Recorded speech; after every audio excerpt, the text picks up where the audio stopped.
guys, so आं नोंसोरनो दा मोनसे बुस्थु खिन्थानो नागिरदों ओमफ्राय बे बुस्थुखौ मोननानै जोंहा बिमाया बया खुसिखा आरो ओमफ्राय दाख्लैनो बेखौ लायदोंमोन आरो ओमफ्राय दिनै फिटिं खालामबाय बेखौ ओमफ्राय दा नोंसोरनो आं खिन्थिनोसै आरो बे बुस्थुखौ र'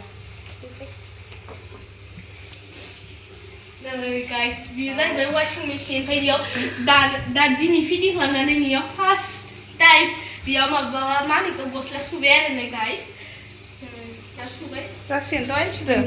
guys बारा नुहुरा आरो माने रिफ्लेक्सन जायो guys याव दै माबाय दं आरो नै 25 मिनिटल'सै माइनिफ्राय सुदों एक घन्टासो नांगौ खोमा सुनायाव मोनसे आंखौ माथर guys माबायदि नुखो कमेन्टआव खोन्थाहर नै